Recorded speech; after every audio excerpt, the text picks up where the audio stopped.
kapag ang mga guests namin tulad po ninyo, prominente na personalidad, marami nang na-accomplish sa buhay. Marami rin kaming mga tanong. So meron kaming tinatawag na Confessions of an Icon. So isang tanong, isang sagot lang po ito, sir, base sa mga natutunan nyo sa inyong karanasan. So ang unang tanong po, ano ang tips na maibibigay nyo para sa mga nagpapagawa ng bahay? Simpleng tip.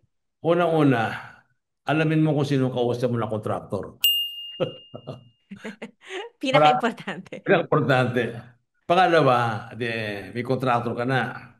Ang pinakamaganda, ikaw bumili ng materyales. Ah, para hindi nadadaya. Para hindi ka natataya.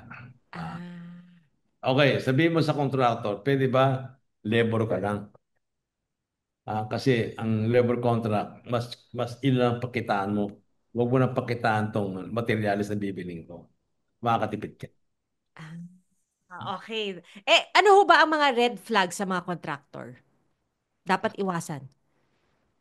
Experience. Saka, siyempre, magtanong-tanong ko rin sa mga ibang nagawa niya at ibang kliyente. Mm-mm.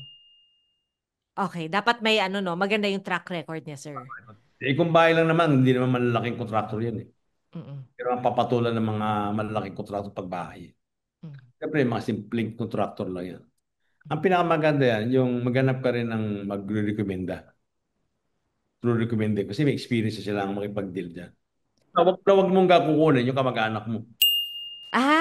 Okay. Naku, kasi 'di ba yung iba sasabihin nila, kunin mo na lang kamag-anak mo, makakatipid ka diyan. Awa yan, awa yan.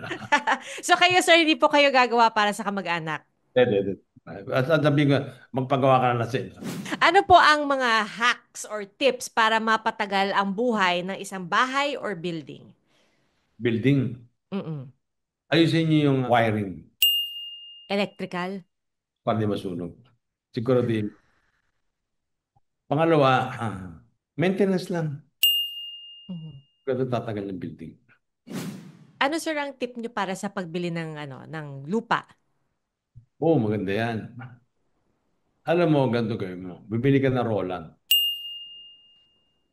Bumili ka ng kapirasong bukid. Mhm. Pag bumili ka ng kapirasong bukid, wala pa kumikita.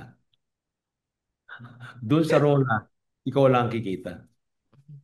O tatayo mo ng bahay kubo at bigay ka ng halaman. Ang gulay. Yun, kasi yun. Ginawa ko yun. Hanggang ngayon, ganun pa rin itsura niya, sir. O, syempre, di-develop nyo na. Lumaki na lumaki. Dinevelop ko na. Di na, negosyo ko na. Di, bili ako na maliit. Ah. O, di ba? O, kung So, bibili ka, kung mag-invest ka, ang totoo talaga, mamili ka ng lupa sa tabi ilog. dahil, Dahil pagdating ng araw, mamamahal yung lahat ng property na sa tabing dagat, tabing tubig. Ang big development ko, pagdating ng araw, makikita nyo rin yan. Gumagawa kami ng marina dito sa Bataan, tabing dagat.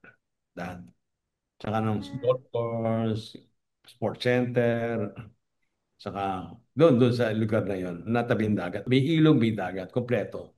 mhm. Kaya kung hanap ka, yun ang hanapin mo.